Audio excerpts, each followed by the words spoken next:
Hello everyone, my name is Debbie Fox and I'm with the National Network to End Domestic Violence, and I'm a part of the DV and Housing Technical Assistance Consortium with Collaborative Solutions, the National Alliance for Safe Housing, and the National Resource Center on Domestic Violence. I'm very pleased to welcome you all to our Comparable Database webinar series here today beginning on June 25th, 2018 with Collaborative Solutions and NNEDV Safety Net and Housing Team. On today's webinar, you'll be hearing from Corbin, Streett from NNEDV's Safety Net team, and Laura Chaath and Emily Reamer from Collaborative Solutions. So the goal of the DV and Housing Technical Assistance Consortium Coordinated Entry Series and Comparable Database Series is to highlight what bubbles up from the field and to let you know what we are hearing that works and to share this with you all. There's not one perfect way to do this work, and we're selecting a comparable database, and we are here and encourage you to take the ideas shared here today to inspire you to keep moving forward with creating or improving the survivor-centered comparable databases and data collection procedures in your communities. So I wanted to do a quick introduction about the work of NNEDV. For those that are not familiar, we are a national network and a social change organization dedicated to creating a social, political, and economic environment where violence against women no longer exists. So we do a lot of different work and a lot of policy-related work and safety and technology work, and we in particular have a project that is focused on housing that I am a part of and work on called the Collaborative Approach for Safe Housing for Survivors. So I do a lot of in-depth technical assistance and training to improve coordination between domestic violence and homeless services. And in particular, one of the area of expertise that I work very closely on is around comparable databases and the intersection around how to collect data and how to report for HUD-related funding opportunities, particularly with the continuum of care and emergency solution grants for homeless services. So I'll turn it over to Corbin Streett for a second to talk a little bit more about our Safety Net project. Corbin? Hi, everybody. Yeah, the NNED Safety Net project, we address the intersection of technology and abuse. So we look at how abusers misuse technology to stalk, harass, and victimize survivors of domestic violence and sexual assault. And we also provide training and technical assistance to domestic violence advocates, to law enforcement, legal services, social service providers, and others on the safe use of technology within their organization. And that's really part of our role here today, is talking about that intersection, how to safely use databases, what to look for in databases to make sure that you can ensure the confidentiality of the victims that you're working with. There could be a lot of mystery on the back end of technology, so we're here to help you navigate through that and hopefully increase your ability to understand all that behind-the-scenes stuff. Thanks, Corbin. And now I wanted to turn it over to Laura Chaath, who can talk to you a little bit more about her work with Collaborative Solutions and kick off our webinar for today. Thank you. Thanks, Patricia and Debbie and Corbin. Hi, everyone. My name is Laura Chaath. I'm a Program Associate at Collaborative Solutions. Collaborative Solutions is a nonprofit organization located in Birmingham, Alabama, and we provide national HUD-funded technical assistance to agencies across the nation. We specialize in community and organizational development strategies that improve the lives of those most vulnerable in health, housing, and services. Our three lead initiatives are HIV, Housing and Health, Rural Housing, and Homeless and HMIS. Within this last area, Homeless and HMIS, Collaborative Solutions works alongside NNEDV and the Domestic Violence Housing and Technical Consortium, which Emily will explain a bit further, and other federal partners, which we focus on survivor-centered training and technical assistance.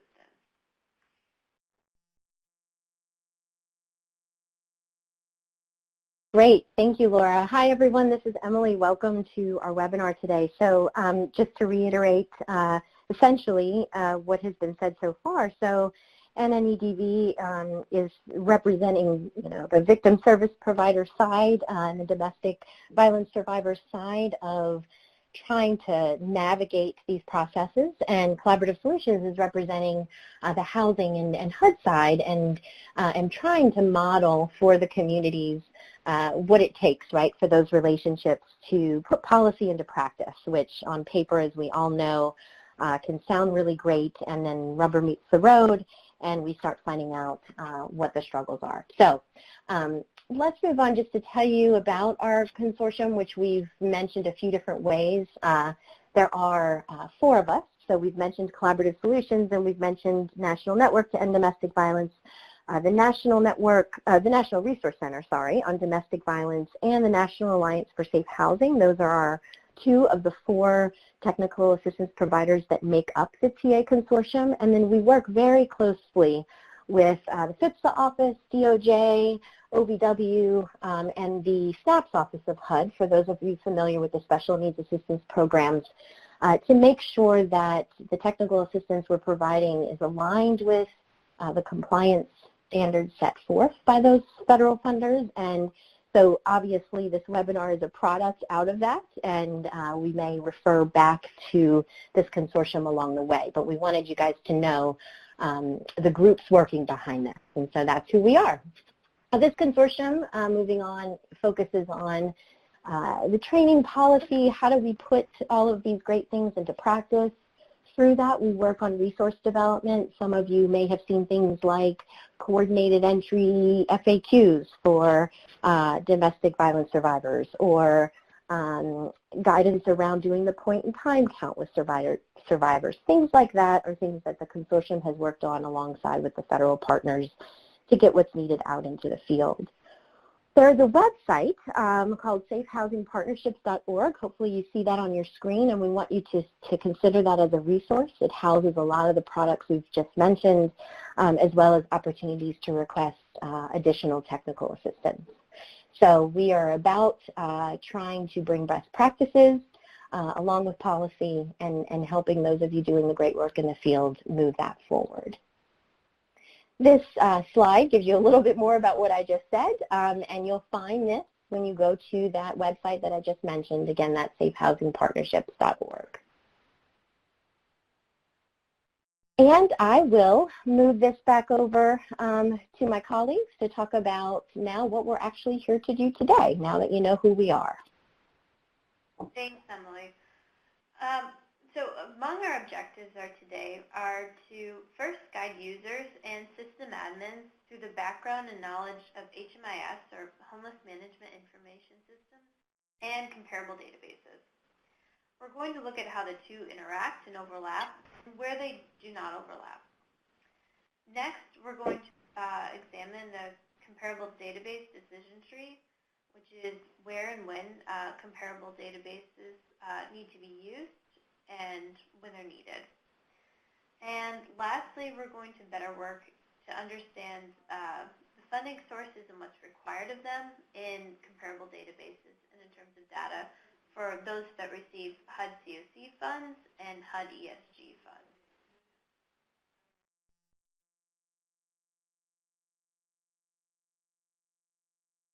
All right, I'm going to go into a little bit more depth. I see in the chat room that some folks are having a hard time hearing, so I'll make sure to speak up, and as well as the rest of the presenters. So thank you for letting us know.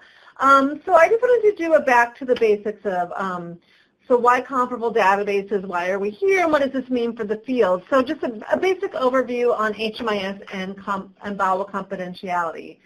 So what HMIS stands for is a Homeless Management Information System. That's an overarching acronym, HMIS, for what's considered the data collection system used by local jurisdictions to record and analyze client data that's housing related, specifically for HUD, continuum of care, and ESG services. So that's an overarching umbrella term, and there's a lot of different software providers that are HMIS databases.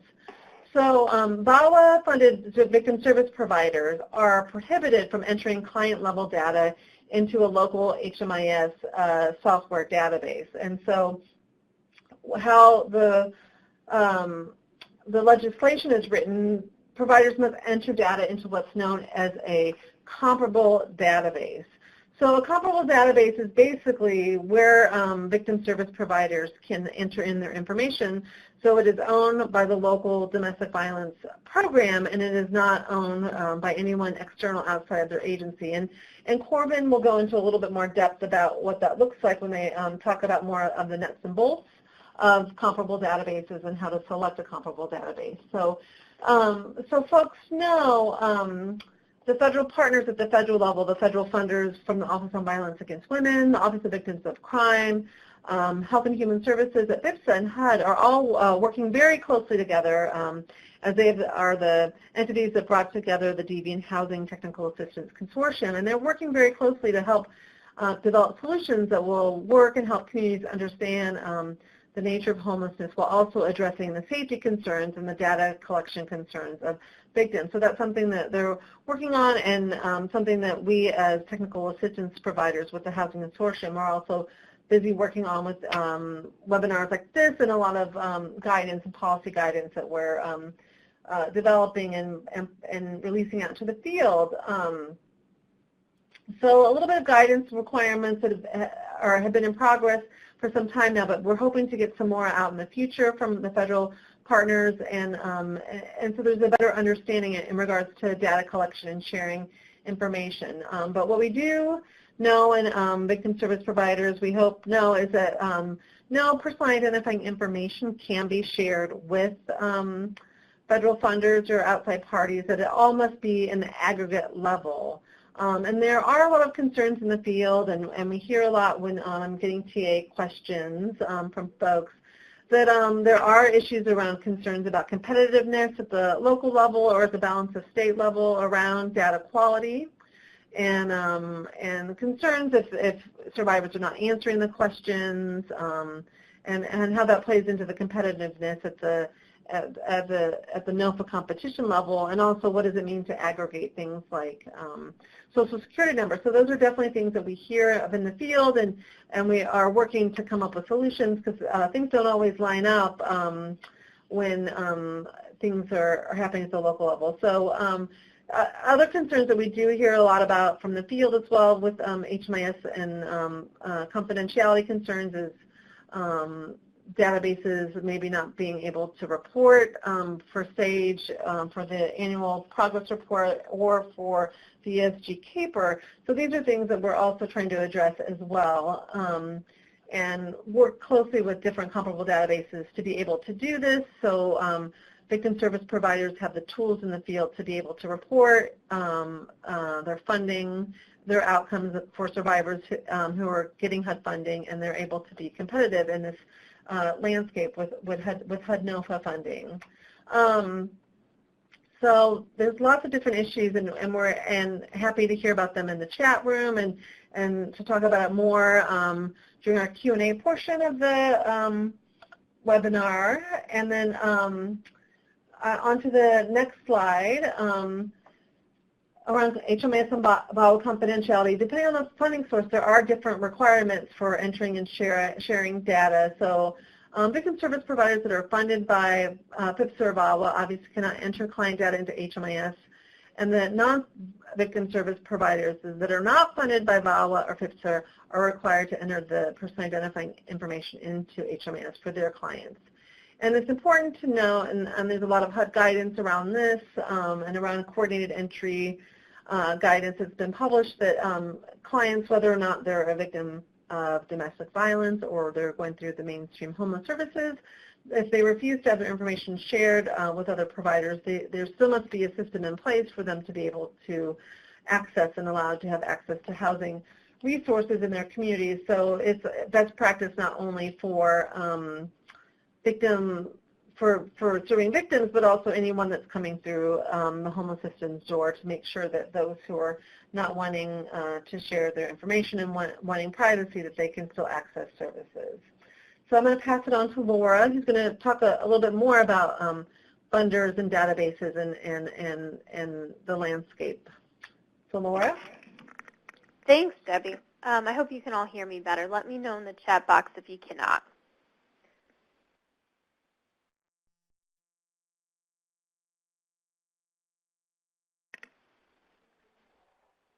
Okay, great. As time has gone on, there's been increasing tension and demand from funders about data and reaching benchmarks in regards to maintaining accountability. The conflicting views around collection of data and safety and security measures and data reporting tensions have been long-standing and amplified as requirements have increased. So as time has gone on, federal funders have required more and more data, and the tensions between victim service providers have only increased. Next, Corbin's going to talk a little bit more about personal identifying information. Hi, everybody. So Debbie mentioned a little bit earlier the terms personally identifying information, and now we're going to focus in on exactly what that means and what information can be used to identify someone. And it's important here to think beyond the obvious, like name or contact information and social security number. Well, those can clearly be very revealing. They're not the only things. A lot of other information can be identifying. So we're thinking about their location, the perpetrator's name, or a combination of the person's age and race. In addition, there's certain information that in combination with other information or within context can be very identifying. And this is especially true for people whose identities are less common. So for example, these data elements, if you said a 20-year-old out trans woman from a specific town, that information could be quite identifying if there is only one or very few out trans women within that town. You might not say anything about that person's name or their address, but just those two pieces of data alone could identify that person. And so the scope can get much more narrow as unique factors like that are brought in. I'm sorry, I did not realize the slides hadn't advanced yet. Let's see. So these stats are from LaTanya Sweeney. She's a professor of government and technology that's in residence at Harvard University. And these came from a paper that she wrote about that talked about how simple demographics can often identify people uniquely. And so in that study, she found that 87% of the population in the United States were identifiable based just on their 5-digit zip code, their gender, and their date of birth. She found that 53% are identifiable just by their city and town or their gender and their date of birth, and that 18% are identifiable by county, gender, and date of birth alone. So what are we protecting? Well, there's the obvious part. There's the information itself, but we also have to make sure that we're protecting the technology that we're using to store that, to create those files and to share that information. So this includes databases, which we're here to talk about today, and also any other technology we're using to communicate with or about victims. So thinking about emails, fax machines, text messages. Some folks now are moving to online chat as a way to provide services. The voicemails that we have, if those voicemails are then sent to our email inboxes and so on, there's a lot of information out there that's getting collected on technology. And we can't have a blanket trust in the technology that we use as victim service providers. We need to make sure that we're using systems and implementing policies that are going to protect the data that are being entered into those technologies. And we're working with sensitive data, and other people want that information. Just by nature of the work that we do, we are working with victims who have people who are out there trying to find them, trying to harm them. They want that information. And so other people can use that information that we're storing to cause grave harm to the survivors if they are able to get access to that. So when technology is involved, the risk of information disclosure is going to increase much more so than when technology is not involved. And the information of that disclosure will increase. It gets more complex when there are multiple access points. So thinking through different kinds of security or lack of security. We're in a very information sharing culture in the United States. A lot of data is collected, a lot of data is tracked, a lot of data is shared at third parties. We found a lot about this out when the Cambridge Analytical thing hit recently. So thinking about that and how that might impact the work that we do is incredibly important. So I like to demonstrate this through a slide. Who's inside the circle, who's outside of the circle, and this can be a helpful visual in understanding VAWA confidentiality and third parties. So inside the circle of trust, we have the survivor who has chosen to interact with your program on some level, and that survivor has chosen to share information with staff at your agency. You can share that information with anyone within that victim services program if it is something that is done with the goal of helping the survivor achieve their goals. Anyone outside of that circle is a third party, so this is people you can't share information with without an informed, written, and reasonably time-limited release signed by the survivor. This would include law enforcement. It would include child welfare workers, other victim service providers, funders, auditors, database vendors, and so on. And so if they're outside of that circle, they're a third party. You have to have a release, and that release must only be sought because the survivor wants their information shared. It can't be a requirement of services. So who wants that information? Why is this third-party rule so strict? Why do we have such a closed circle? It's because people want that information and they want it for many different reasons. Abusers generally want it to cause harm and often will go to great lengths to get it. Sometimes they'll hire or recruit others to help them get it. So many of the other parties also want it, and sometimes that's at the prompting of the abusive party. Sometimes it's for other reasons. Courts, prosecutors, judges, law enforcement, child welfare, community partners, other service providers, funders, and the media.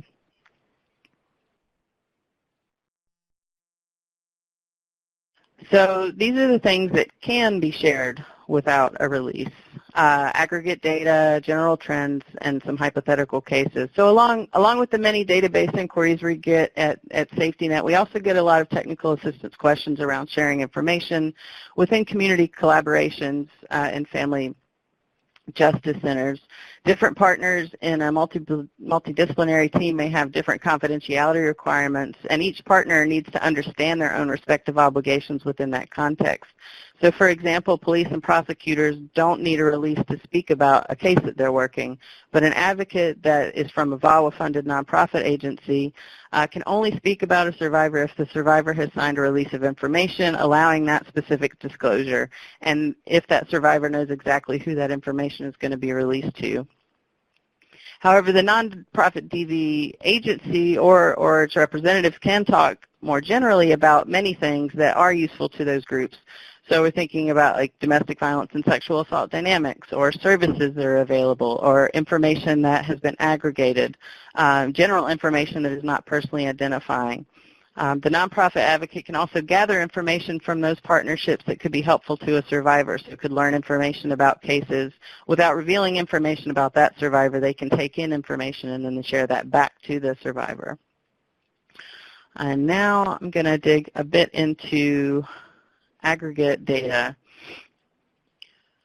So with this slide, I just want to make sure that everyone understands the difference between client-level data and aggregate-level data. Client-level data is information about one person or family, while aggregate data is made up of the totals of all of the people or families that have been served by that agency. But it's important to remember that even aggregate-level data can be personally identifying when you have only a few people that fit a particular category. So how I mentioned before around if there's one person that's from a community or very few people from that community that have some of these qualifiers, it may become very revealing. So it's important to always keep that in mind. Okay, now I want to move on a little bit to navigating the world of vendors. We're going to talk more about this later, but to get started, it's important to remember that when you reach out to a vendor, they're trying to sell you a product, and they work to do that by marketing to you the cost of the product, what a great value it is compared to all of the other products out there, how easy it is to use, how they have layers of backup and data recovery in case there is a system failure. And many may often promote how easy it is to collaborate and share information across systems with others. And all of this puts your program at the center, right? They're marketing to you, an organization, what they consider a business, who's going to want to do all of that. But it doesn't put the privacy needs of the survivors that you serve at the center.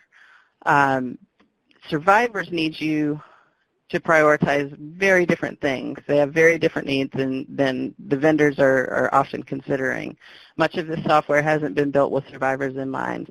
Survivors often need you to prioritize their safety, their privacy, their empowerment, and to prioritize the use of informed consent. So this means being transparent with the victim about what information you're collecting, letting them know how the possible risks, letting them know any of the possible risks and benefits that are related to the collection of that information or the disclosure of that information that they've shared with you, and specifically how it may impact their safety and privacy, and giving them the opportunity to opt out of the collection of that information if they want or need to. Okay, I'm going now to pass it back over to Debbie to drill down a bit more into HMIS and DV comparable databases.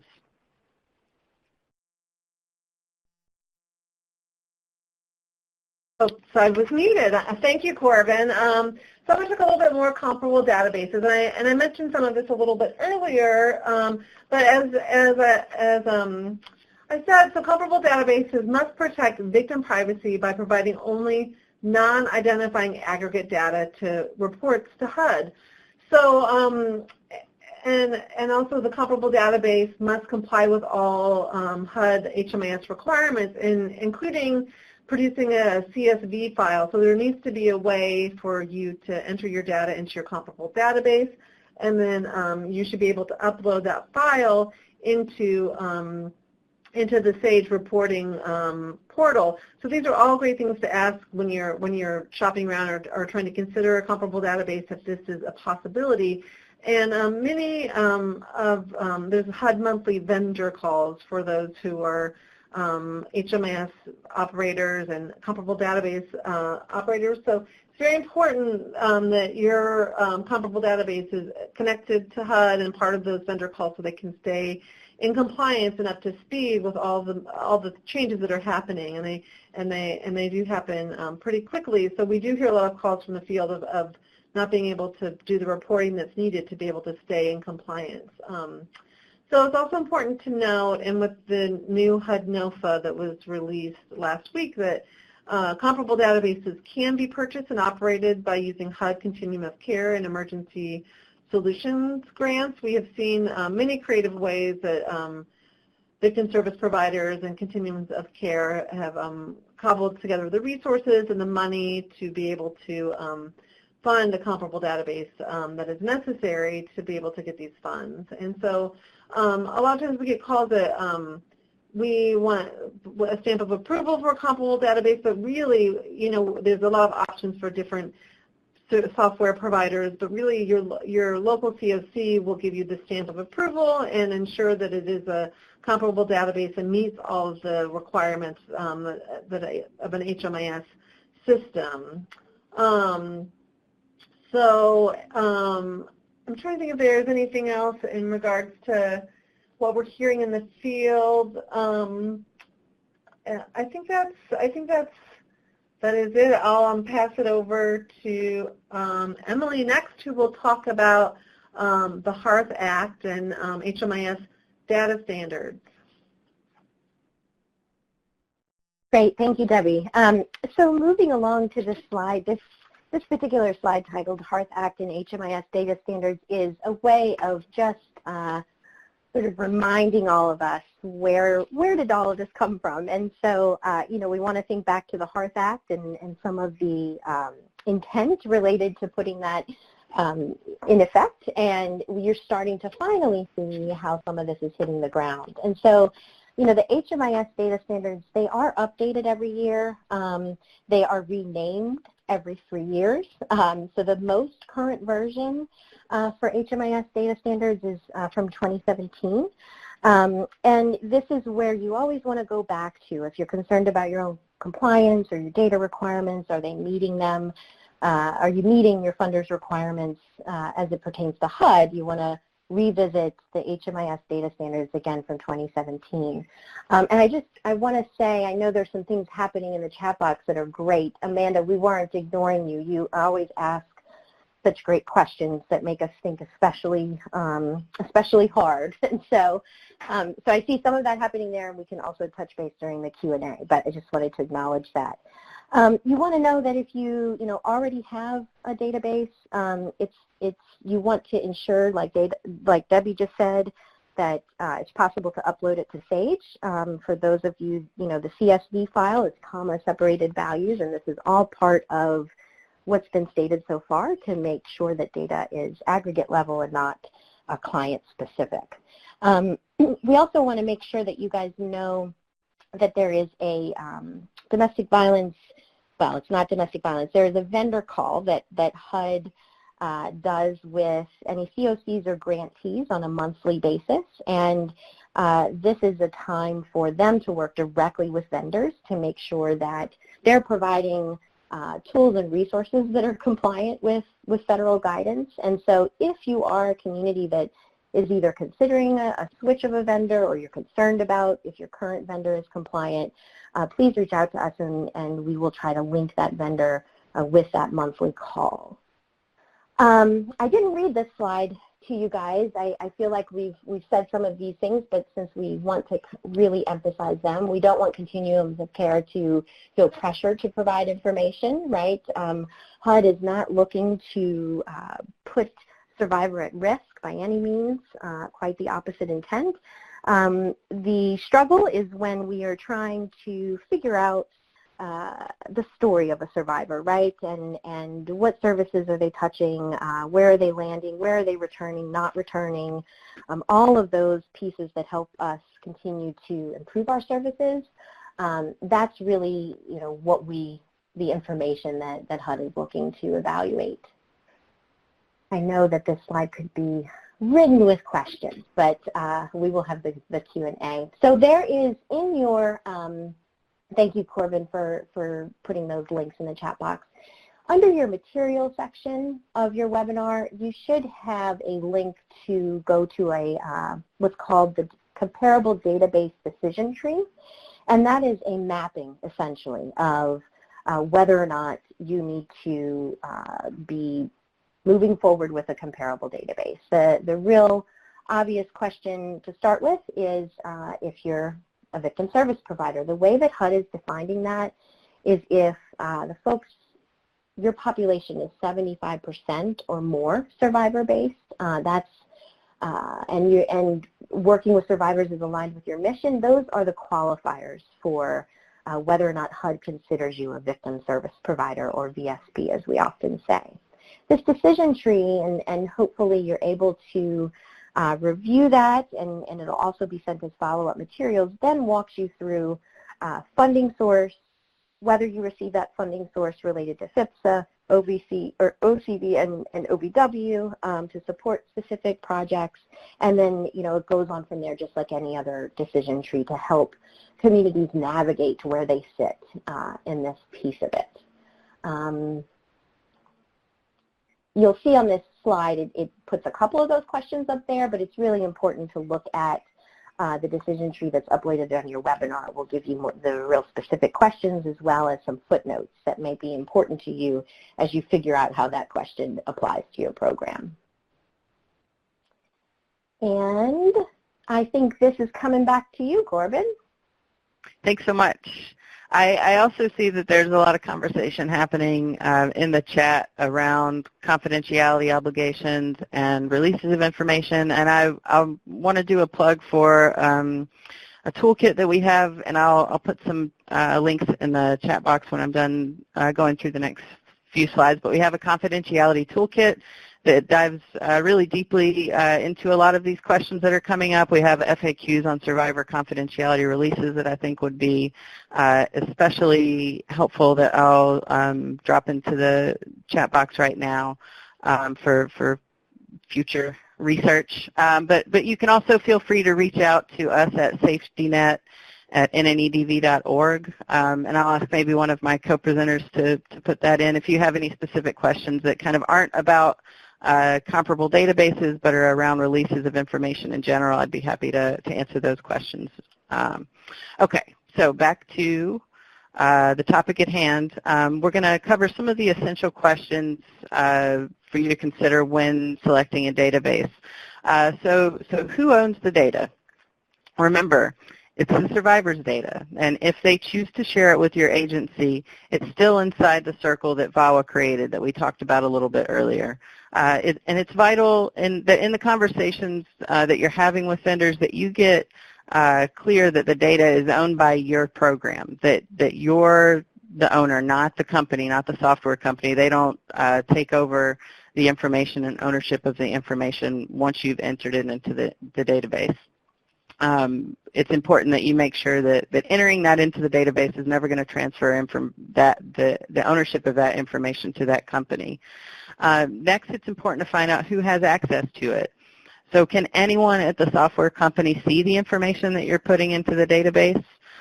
Remembering again our circles from earlier, database vendors and their employees are outside of that circle. If they can go in and look at the personally identifying information that you've entered into that database, that's a third party accessing information without the consent of a survivor.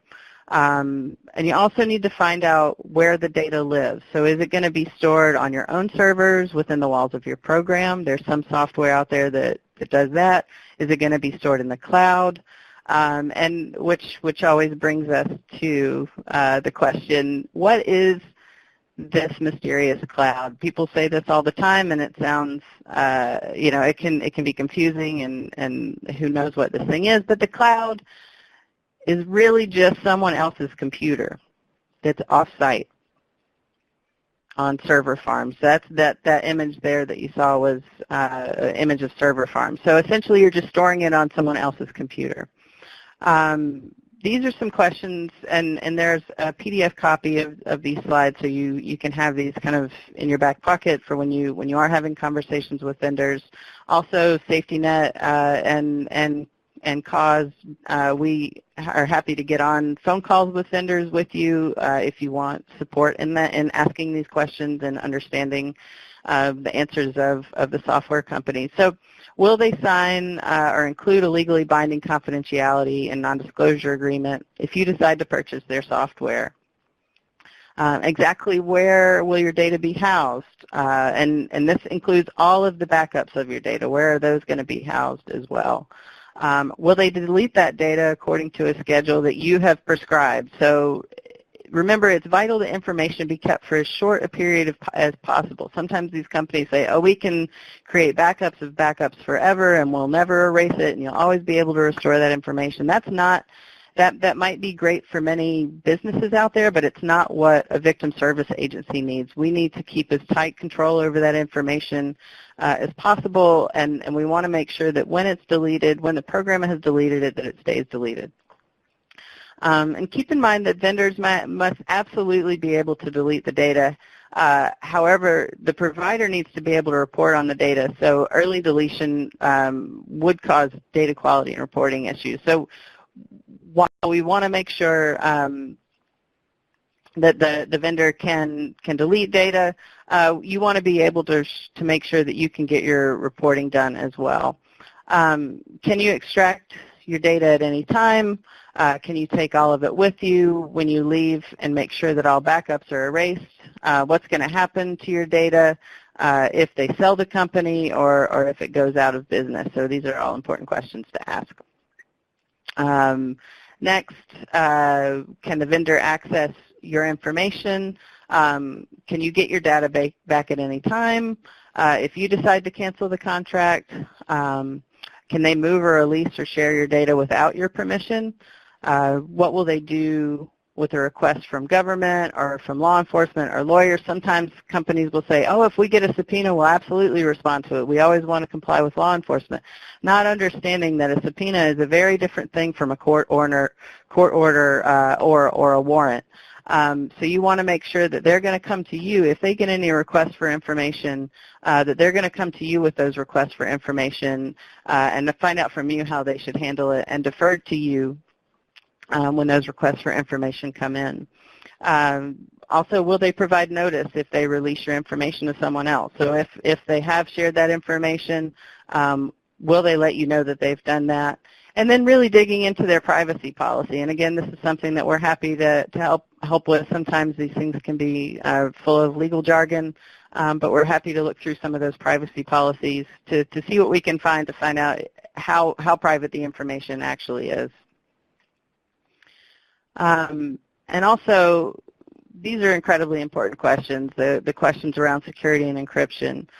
So is it encrypted in transit and at rest? Many companies may say that their service is encrypted, but this can mean many different things. So don't take it to mean if you see that a software company is marketing their software as encrypted, that doesn't mean it's a highly secure environment. Many cloud-based products only encrypt the information that you've entered when it's being sent between you and that cloud service, that other computer where it's stored. And that's what encryption in transit means. It means when it's going from one place to the other. Encryption at rest means they also encrypt it when it is sitting on their servers. But it's important to remember and understand that even if they have encryption at rest, so even if they encrypt that data while it's sitting on their servers, it can still be fully visible to employees at the company if the company retains control of the key that's used to encrypt that data. This is why we have the question up there, who has the key? With zero-knowledge encryption, this is our gold standard. Zero-knowledge encryption means that the agency, your victim service agency, maintains complete control over that data, and that the software company cannot see any of the personally identifying data that you've stored on their servers. So this again, this is the gold standard. This is what we're looking for, because if that, not only if the company, so the company can't see it, that means, you know, we're staying inside of the circle, right? It's only the victim that has access to their information, and then the people who work within your organization.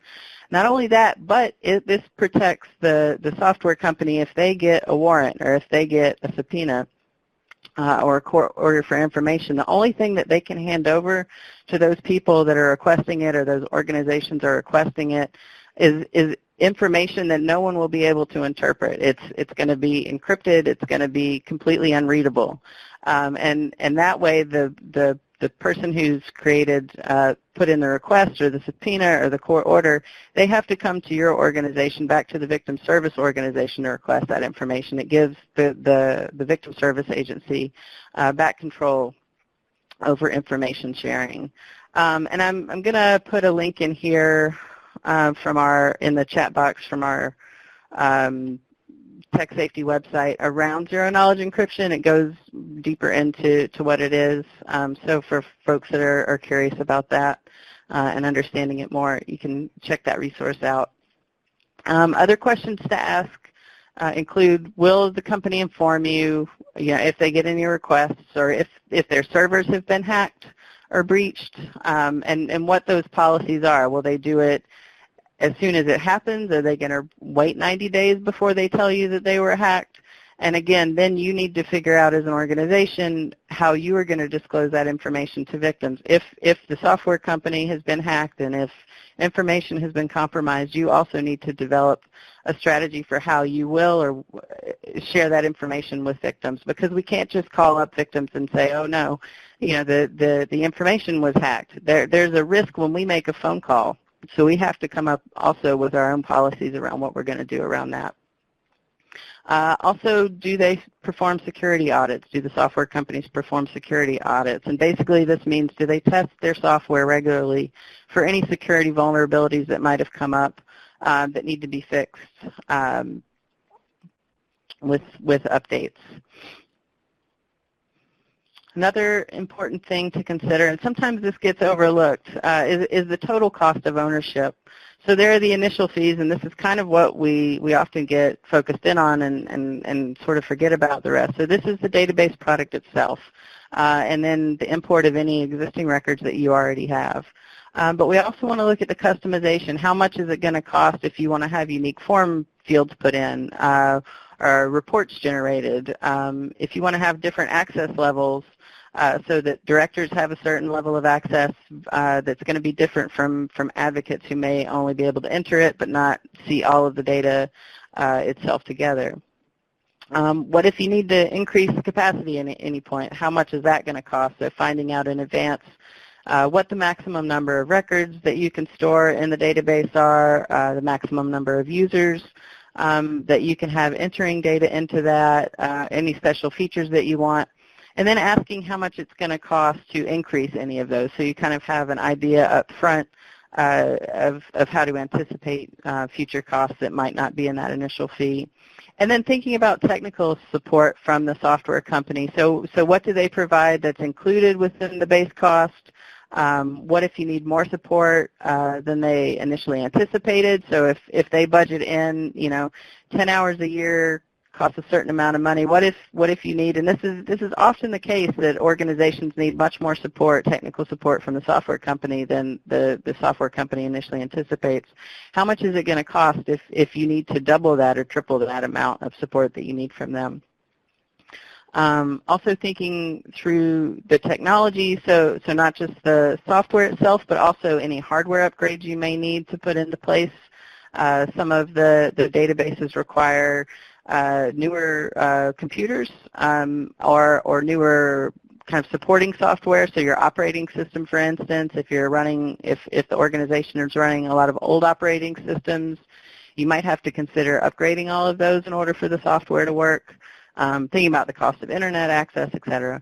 And then thinking about the staff time that it's going to take. So this is for managers, for IT administrators that are going to be helping with this, for the time it's going to take for you to train all the advocates and the folks who are going to be using the software. So looking in that total cost of ownership can be very important. And unless one of my co-presenters has anything to add, okay, go ahead. Yeah, Corbin, thanks. I just wanted to add, I put it in the chat box, but folks are moving quick in the chat box, which is great.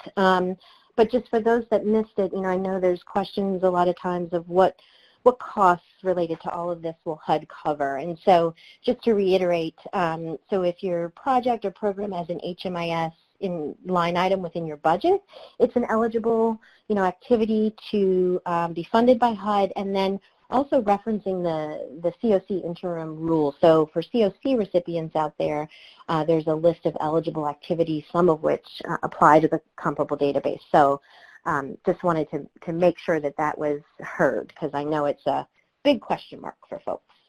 That was all. I think Thanks I'm so next. much. Debbie, yeah, you're next. Yeah, thanks. I also want to answer a quick question in the chat box from Pamela. So in terms of database products,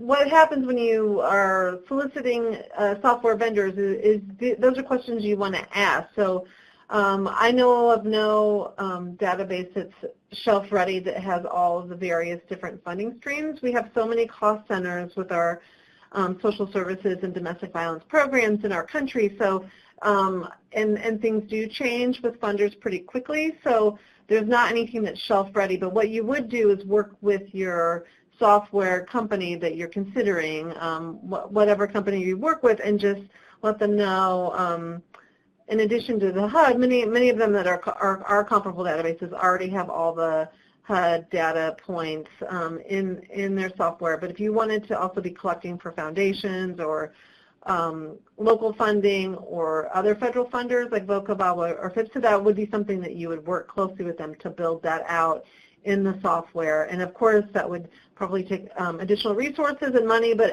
we have worked with a lot of coalitions and providers that have done that and work closely with their vendors to make sure it meets all of their requirement needs for their funders, so they're able to generate a bunch of different reports, not just the HUD reports for the HUD APR.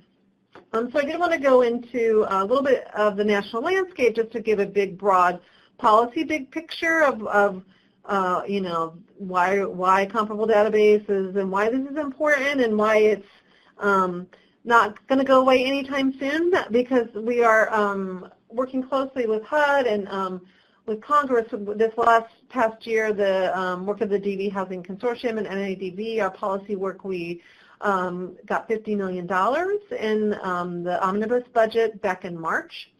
And so we're very excited about this new HUD continuum of care set aside for DV survivors for rapid rehousing for this population. And so there's this new $50 million, and we, as far as we know, it's in the budget for fiscal year 19, and we see commitment from Congress to continue appropriating this money. So this is something that's going to hopefully be a part of the continuum of care resources, as it's very much a need for victims to be able to have access to housing and long-term supports, to be able to flee and have safety as they're leaving their abusive relationships. So this is something that's part of our national landscape now. We see the funding's ongoing, so comparable databases are very important for victim service providers who are applying for this funding. And we, if I could do a quick plug, the NOFA came out last week. I sent an email out on our listserv, but you can also Google it, 2018 NOFA, and you'll have some light reading. It's about 85 pages of an RFP.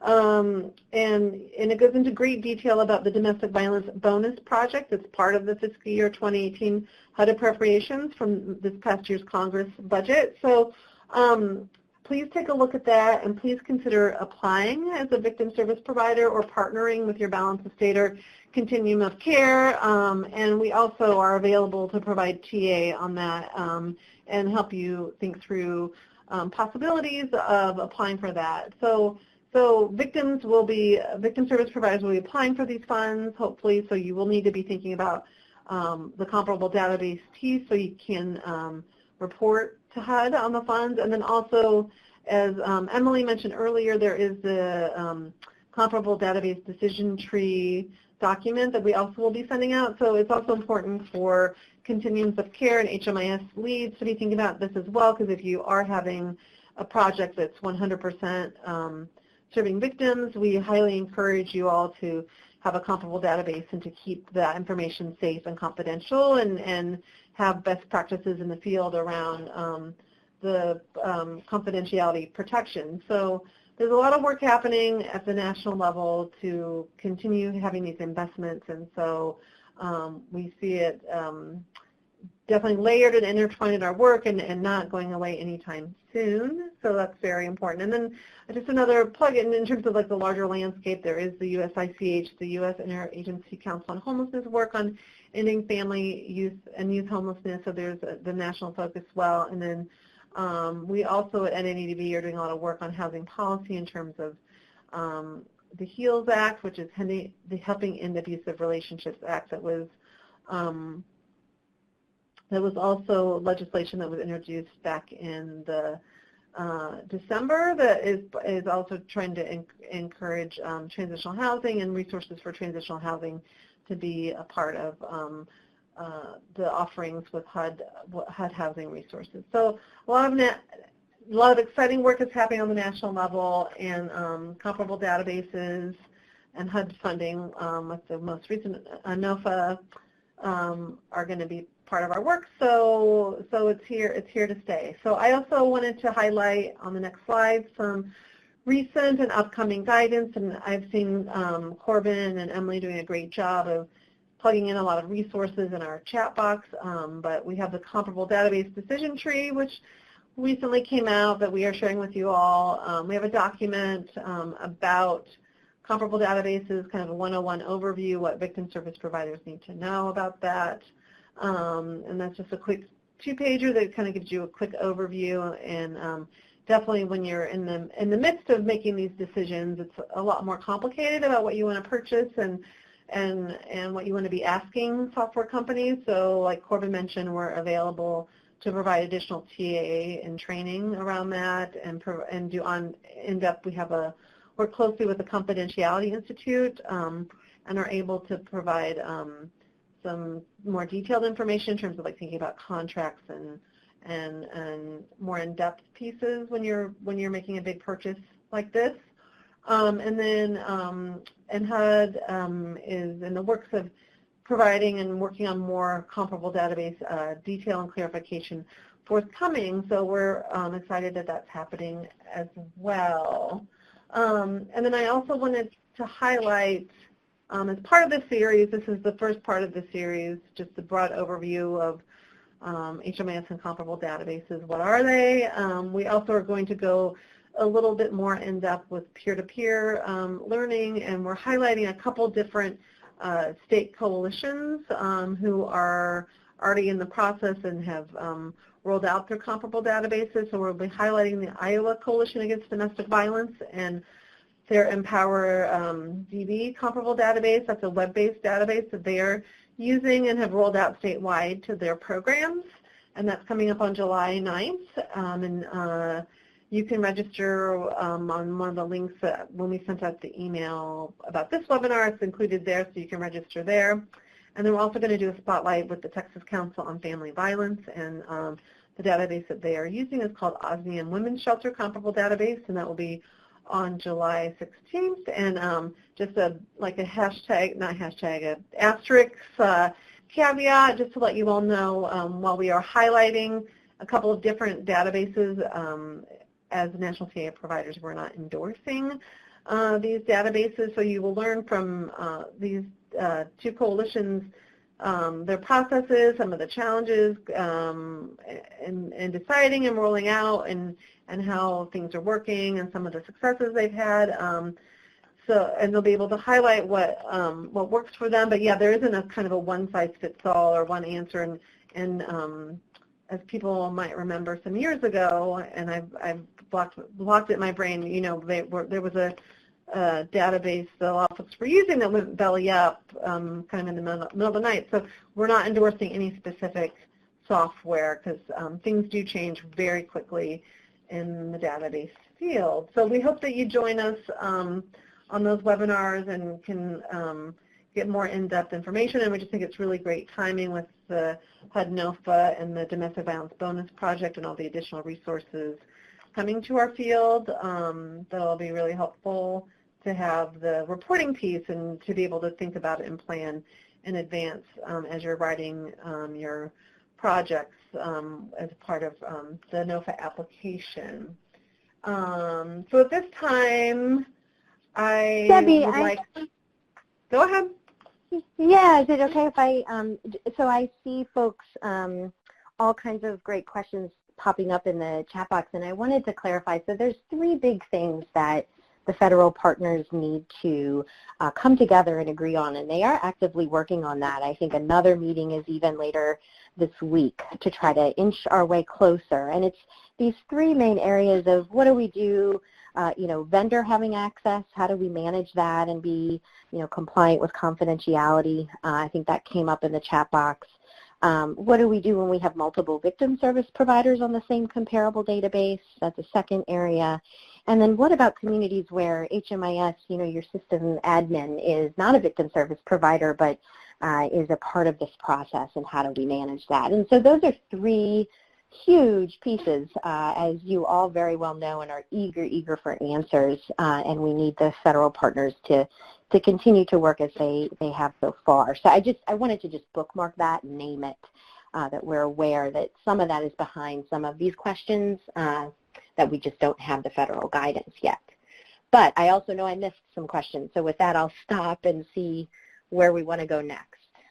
I can have one clarification piece, because I think I might have misspoke or created a little confusion with the statewide database terminology. So I wanted to clarify that really quickly is we have statewide coalitions that have gone into a contract with, say, Osmium Women's Shelter. So they set up a contract and been able to get a discount for providers and are a statewide coalition operating that database in terms of not not being able to see the data, they don't have access to the data, they're not going into the data, but they are kind of a technical assistance providers. So it is not a statewide database in the sense that like everyone's able to access the data and see each other's data. They are just facilitate the contract and providing technical assistance, but they are not going into anyone's database, and they'll talk about that more in the webinar. So in terms of a statewide response, it's more in terms of capacity, like getting a discount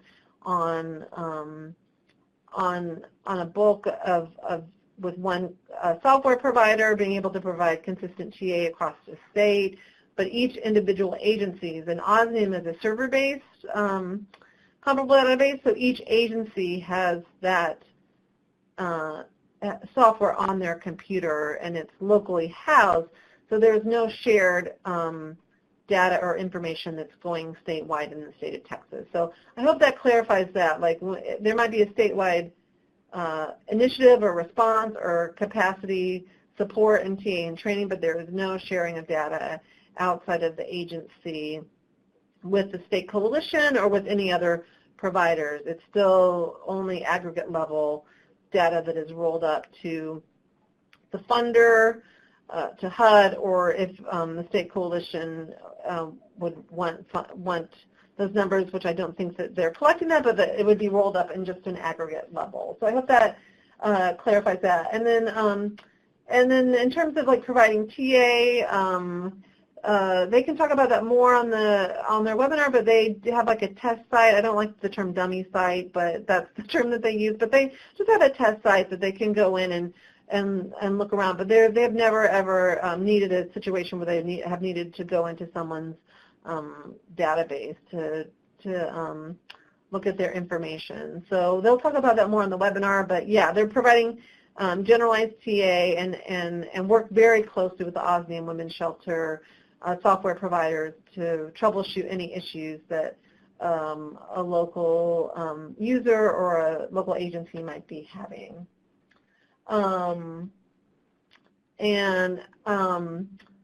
Let's see, do we have more questions? I haven't been looking at the chat box. Does someone else want to grab a question and go? Debbie, there was one related to the vendor call that I mentioned with HUD, and I know that you recently had correspondence. There was a vendor you connected. Was that the best way to go about getting vendors on that call, or is that something that we need to connect with Meredith, the person that leads that call? What's the best way to get that information to folks? If people have a vendor, I'm happy to connect folks to get on those calls, and happy to do that. And it also kind of helps me keep a little bit of a pulse on the different comparable databases that people are using, because there's a lot out there that we hear about new ones every day. So if people want to get their HUD, if they want to get their comparable databases on the HUD monthly vendor call to get them up to speed on what's happening, definitely email me at dfox@nnedv.org, and I can connect you to the organization that hosts the monthly vendor calls with HUD.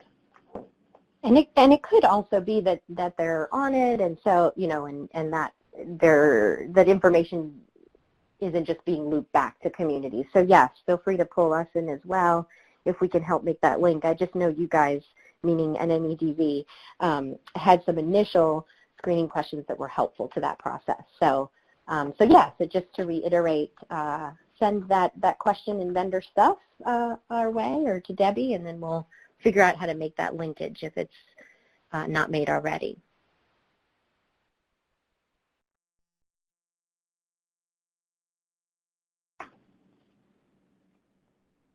Any other questions in the chat room? We have a whole half hour here. If people have any other pressing questions or anything that we might have missed for folks that are. Well, there's the big doozy that someone gave us the great gift of why can't we just still use our own computer programs? Why can't we just continue what we've been doing? That question being posed to the group. Yeah, and my understanding is there's been a significant change with SAGE reporting that you would be able you would be reporting your CSV files, so, and would need a database that would be able to upload that into SAGE. So that's been a change in the last couple of years. And I don't know if anyone else wants to speak to that. No, I think that's a great point, Debbie, that's certainly sort of a trigger point for what has set some of these things in motion. And then I think just stepping back and looking at the big picture is, you know, collectively as a field, we're trying to coordinate and collaborate on services so that the survivors' needs are best met in the most secure and safe setting, and setting including the database. And so, you know, all of these attempts are to help us move forward and improve our services for the survivors and to learn more about where their access points are, what they're receiving, how projects, and this is all aggregate now, but how projects are essentially doing in their work with survivors. So all, you know, that's a very broad answer to a big question, but certainly if there's more, you know, specifics within that, we can do our best to address those. I also think coordinated entry, you know, the hot button, right, for all the communities. And so hot button meaning we're working hard to make it effectively implemented on the ground. And in order to do that, along with our colleagues of the domestic violence arena, you know, some of these elements are necessary to that end.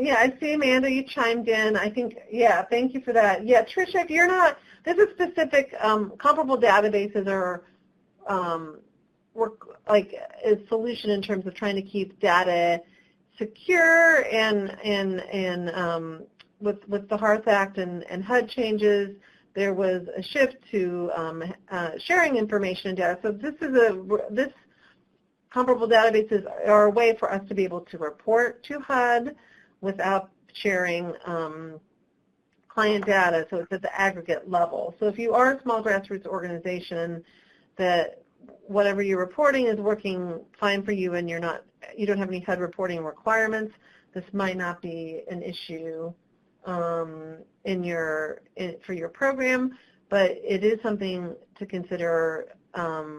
There's a lot of domestic violence victim service providers who do have software and have databases in-house, and we would think you would need the same safety parameters and encryption parameters around that if you were to have a database to collect data. You could still have a database to report your VAWA VOCA or FVPSA funds if that was a need that you saw in your agency. But comparable databases are specific.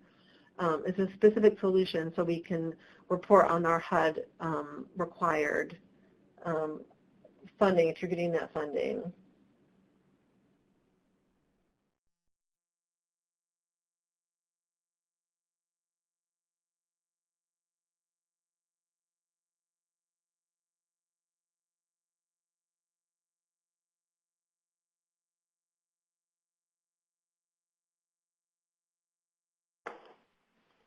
Other questions that people?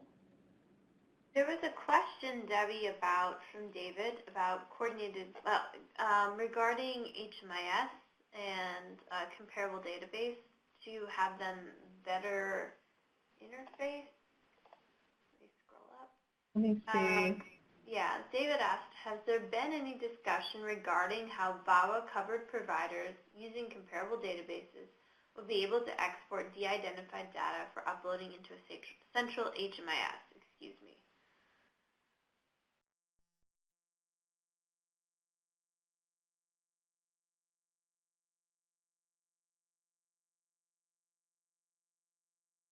I'm trying to find the question. That's okay. Does anyone else want to take that?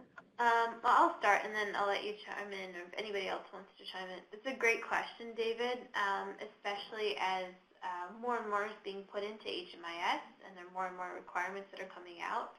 And a lot of people are using HMIS systems for coordinated entry, as the VSPDAT has been put into HMIS.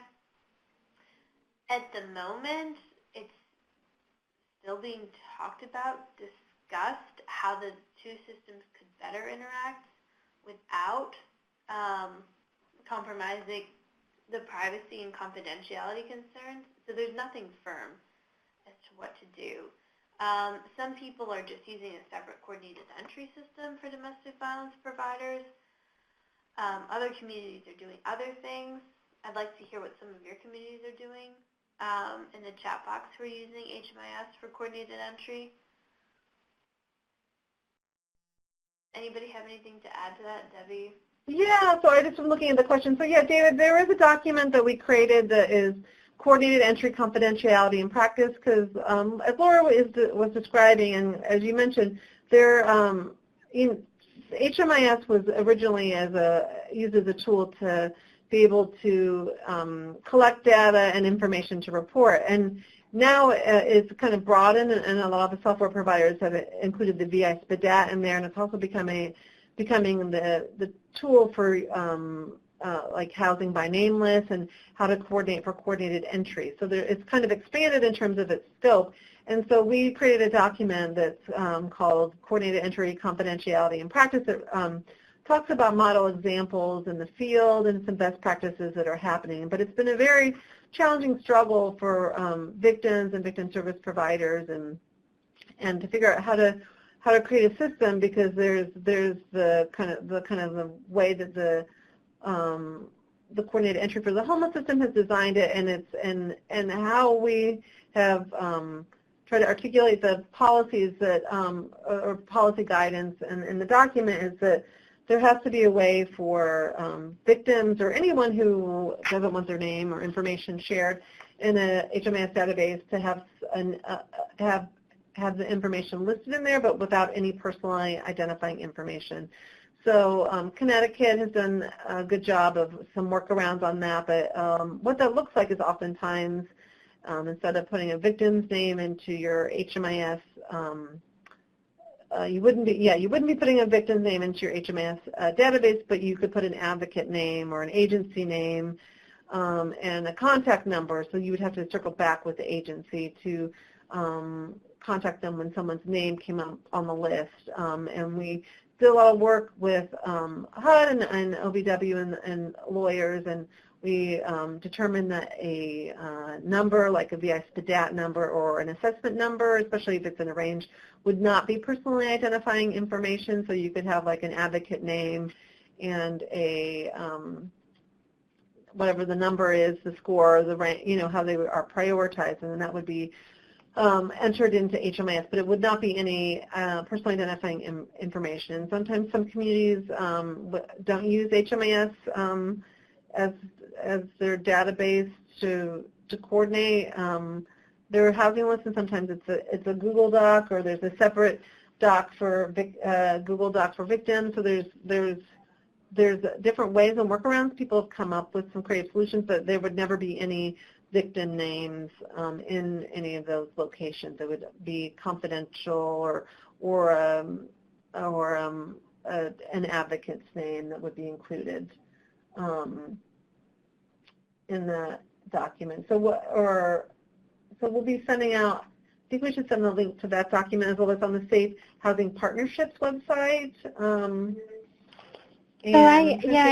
going to do it one more time. Yeah, for those that didn't catch it the first time, it is a great document, and it's been approved by all federal funders. So anything that we've been putting out there, it's been reviewed by folks, so folks can feel confident that while it might not have all of the answers you need and want right now, that what is in there is approved. And so yes, Debbie was just about to plug again our Safe Housing Partnerships, and then the link in the chat box is the one specific to that document you were referencing.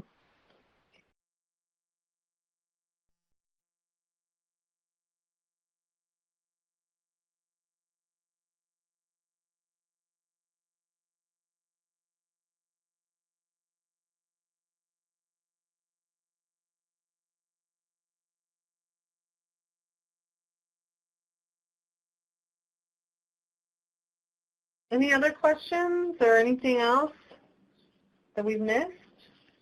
Yeah, if there's anything we missed from folks, I know we've all been on our ends trying to manage the chat box, but you guys have some great questions. So please use this time to let us know what we overlooked accidentally. Linda, I'm not ignoring you. I see your question, and that is something that we are looking to HUD for guidance for. So we've taken that up the chain in terms of the safety measures around that question and in the current NOFA. So we're waiting on a response, and I wish I had the answer, but I don't want to answer until we hear back from HUD. What was the question? I'm sorry that I missed it.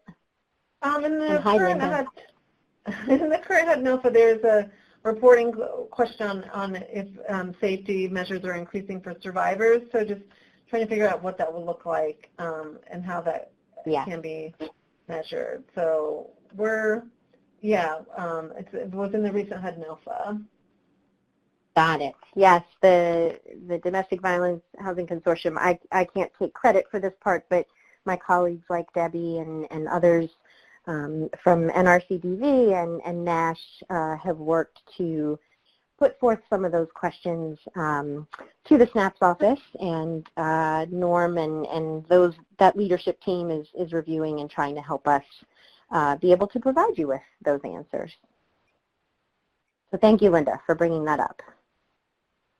Yeah, and I think that raises a important TA now, Emily, that for folks that didn't know, if you do have burning questions, we have a hotline to HUD, as I like to call it. So if you have questions that you would like to give us feedback, we do interface a lot with HUD and can ask those questions and have in clarification. So happy to field those TA requests and try to get answers as quickly as possible. And also for folks that don't know, there's the HUD Exchange where you can ask a question on there, and HUD TA providers respond relatively quickly, and definitely it's really important during the HUD NOFA process season that we're in. If you're having any questions about your application or applying, that's also a place where you can go to get your questions answered as well.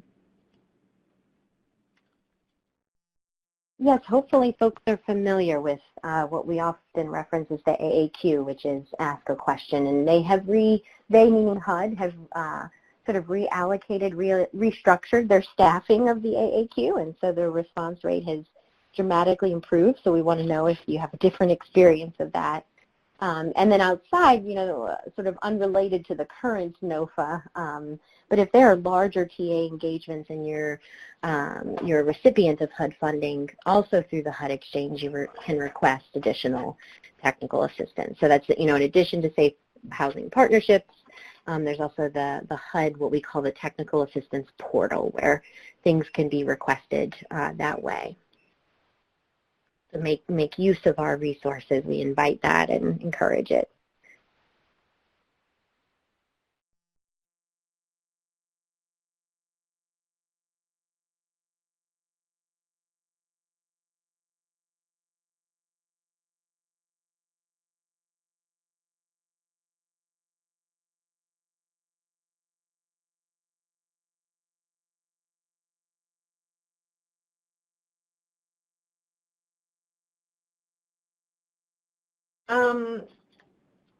I don't see a lot of chat.